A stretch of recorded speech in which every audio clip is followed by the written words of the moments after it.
آئیے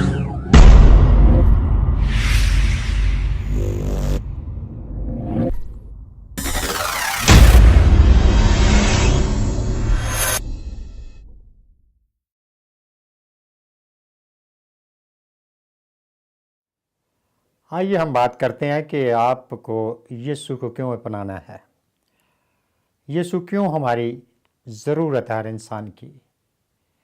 اس کے متعلق میں آپ کو بتانا چاہتا ہوں کہ یسوع آپ کا بنانے والا ہے، میرا بنانے والا ہے۔ اسی لیے یسوع سب طرح کے کام کرنے کی قوت اور قدرت رکھتا۔ اگر ہم میں کوئی ڈسیبلٹی یا ہم میں ایسی لیاقت یا خوبی نہیں تو یسوع کر سکتا ہے۔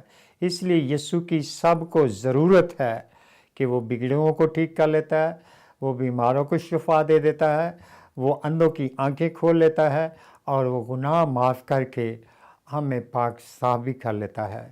یہ یسوع کا کام، اور اس لیے یسوع جو ہے ہر انسان کی ضرورت ہے۔ یسوع مسیح نے اپنے خدا ہونے کا ذکر ایک یا دو بار کیا ہے انجیل مقدس میں، لیکن اس سے پیشتر کے یسایہ نبی ان سے 700 سال پہلے یہ پیشن گوئی دیتے ہیں ان کے پیدا ہونے سے پہلے کہ وہ عجیب ہے، مشیر ہے، خدائے قادر ہے، ابدیت کا باپ اور سلامتی کا شہزادہ ہے، اور وہ ابا تک کا بادشاہ ہے، یا سلطنت اس کے کندھے پر ہوگی جس کا اختتام نہیں ہے۔ تو پھر انجیل مقدس میں جب یسوع مسیح آگے ہیں تو اتنی بڑی نجات جو ہے، جس کے لیے فرشتوں نے یہ کہا ہے کہ تمہارا منجی آ گیا، نجات دینے والا آ گیا بیت لحم میں، تو منجی صرف خدا ہو سکتا ہے، رہائی دینے والا صرف خدا ہو سکتا ہے، کیونکہ رہائی اور خلاصی جو ہے گناہوں سے اور موت سے کوئی نہیں دے سکتا۔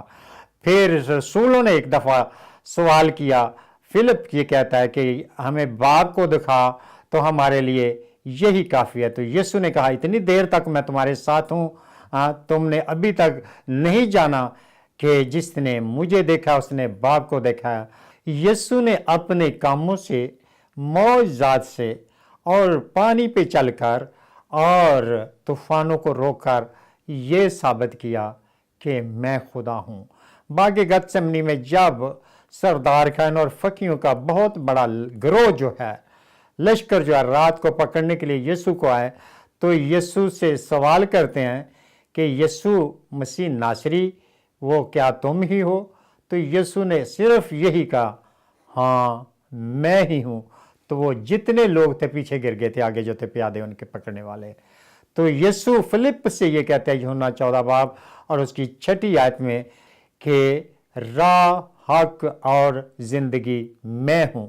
یہ بات کوئی نہیں کر سکتا سوائے خدا کی ذات کے۔ دوستو، آپ اب مجھ سے یہ سوال کریں گے کہ یسوع کیسے نجات دے سکتا ہے؟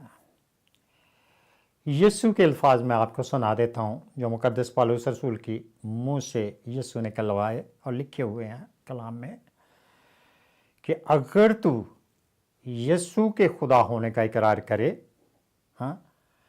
اور اس اقرار کے لیے جو ہے آپ کا منہ استعمال ہونا ضروری ہے، کیونکہ یہ اقرار جو ہے میرا یا انسان کا سننا ضروری نہیں، لیکن شیطان کا سننا ضروری ہے، کہ آپ جب بولیں گے تو شیطان سنتا ہے کہ یسوع ہی جو ہے یہ صرف مجھے نجات دے سکتا ہے۔ تو یسوع کا اقرار کرنا ہے اور ایمان لانا یسوع کے اوپر دل سے، تو نجات پا سکتا ہے انسان۔ یہ کام اتنا آسان ہے کہ کوئی خرچ نہیں ہے۔ اگر یسوع نہ کرے آپ کے ساتھ، آپ محسوس نہ کریں، تو آپ جہاں پر ہیں وہیں رہ سکتے ہیں۔ ایک اور بات میں اس کے ساتھ نجات کے تعلق سے ایڈ کروں گا کہ بنانے والے کے ہاتھ میں اس کی کاراگری، اس کی چیز، اس کی صنعت جو ہے ٹھیک رہتی ہے، کیونکہ اس نے بنایا، اسے پتہ ہے کہ کہاں پر اس کا فالٹ اور ڈیفیکٹ ہے، کہاں پر اس سے کہ جو ہے وہ چیزیں جو ہے اسے نقصان پہنچا ہے۔